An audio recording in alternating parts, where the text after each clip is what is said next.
ಸಂಸದೆ ಸುಮಲತಾ ಅಂಬರೀಶ್ ಬಗ್ಗೆ ಅಚ್ಚರಿಯ ಹೇಳಿಕೆಯನ್ನ ಎಚ್.ಡಿ. ರೇವಣ್ಣ ಅವರು ನೀಡಿದ್ದಾರೆ. ಮಂಡ್ಯ ಮೇಡಂಗೆ ಬಿಜೆಪಿ ಟೋಪಿ ಹಾಕಿದೆ.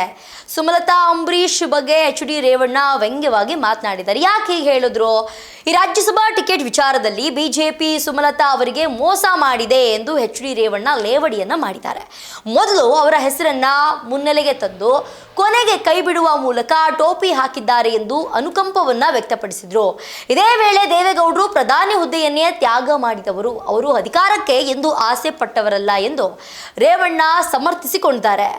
ರಾಜ್ಯಸಭಾ ಟಿಕೆಟ್ ವಿಚಾರದಲ್ಲಿ ಮಾಜಿ ಸಂಸದೆ ಸುಮಲತಾ ಅವರಿಗೆ ಬಿಜೆಪಿ ಮೋಸ ಮಾಡಿದೆ ಅಂತ ಎಚ್.ಡಿ. ರೇವಣ್ಣ ಪರೋಕ್ಷವಾಗಿ ಹೇಳಿದ್ದಾರೆ. ವಿಧಾನ ಪರಿಷತ್ತು ಚುನಾವಣೆ ಸಂದರ್ಭದಲ್ಲಿ ಮಾತನಾಡಿದಂತಹ ಶಾಸಕರು, ಪಾಪ ಮಂಡ್ಯ ಮೇಡಂಗೆ ಬಿಜೆಪಿ ಟೋಪಿ ಹಾಕಿದ್ದಾರೆ ಅಂತ ಹೇಳಿದ್ದಾರೆ. ವಿಧಾನಸೌಧದಲ್ಲಿ ಕರ್ನಾಟಕ ವಿಧಾನ ಪರಿಷತ್ತು ಚುನಾವಣೆ ನಡೀತು. ಮತ ಚಲಾವಣೆಗೆ ಆಗಮಿಸಿದಂತಹ ಎಚ್.ಡಿ. ರೇವಣ್ಣ ಅವರು ಮಾಧ್ಯಮಗಳಿಗೆ ರಾಜ್ಯಸಭೆ ಟಿಕೆಟ್ ವಿಚಾರದಲ್ಲಾದಂತಹ ಗೊಂದಲದ ಬಗ್ಗೆ ಮಾತನಾಡಿದ್ದಾರೆ. ಮೊದಲಿಗೆ ಇಬ್ರು ಗೌಡ್ರ ಹೆಸರಿತ್ತು ರಾಜ್ಯಸಭಾ ಬಿಜೆಪಿ ಟಿಕೆಟ್ ವಿಚಾರದಲ್ಲಿ.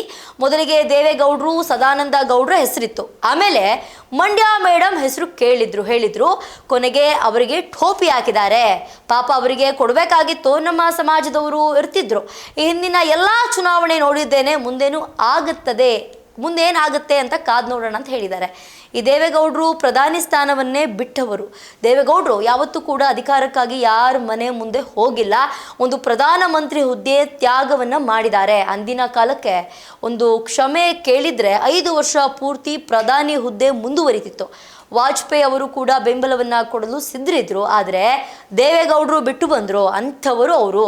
ರಾಜ್ಯಸಭೆಗೆ ಪುನಃ ಹೋಗಲು ದೇವೇಗೌಡರೇನು ಅರ್ಜಿ ಹಾಕಿರಲಿಲ್ಲ. ಬಿಜೆಪಿ ಅವರಿಂದ ರಾಜ್ಯಸಭಾ ಚುನಾವಣೆಗೆ ಹಿರಿಯ ಮುಖಂಡ ಪ್ರೊಫೆಸರ್ ಎಂ ನಾಗರಾಜ್ ಕಣಕ್ಕಿಳಿದಿದ್ರು. ರಾಜ್ಯಸಭೆ ಟಿಕೆಟ್ ವಿಚಾರದಲ್ಲಿ ಕಾಂಗ್ರೆಸ್ ನಾಯಕರು ಅನಗತ್ಯವಾಗಿ ಮಾತನಾಡ್ತಿದ್ದಾರೆ. ಈ ಹಿಂದೆ ಮಾಜಿ ಪ್ರಧಾನಿ ಎಚ್.ಡಿ. ದೇವೇಗೌಡರ ಬಗ್ಗೆ ಇಲ್ಲಸಲ್ಲದ ಅನುಕಂಪ ಈಗ ಬಂದಿದೆ. ವಾಸ್ತವವಾಗಿ ರಾಜ್ಯಸಭೆ ಟಿಕೆಟ್ಗಾಗಿ ದೇವೇಗೌಡರು ಅರ್ಜಿಯನ್ನೇ ಹಾಕಿಲ್ಲ ಎಂದು ಕೇಂದ್ರ ಸಚಿವ ಎಚ್.ಡಿ. ಕುಮಾರಸ್ವಾಮಿ ಈ ಹಿಂದೆ ಸ್ಪಷ್ಟಪಡಿಸಿದ್ರು.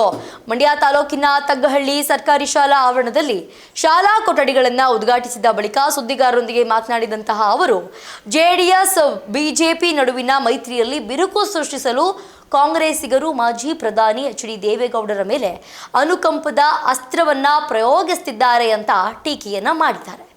ಇದಾಗಿತ್ತು ಇವತ್ತಿನ ವಿಶೇಷ. ನೋಡ್ತಾ ಇರಿ ಸ್ಪೀಡ್ ನ್ಯೂಸ್ ಕನ್ನಡ. ಸುದ್ದಿ ನಿಮ್ಮದು, ವೇಗ ನಮ್ಮದು.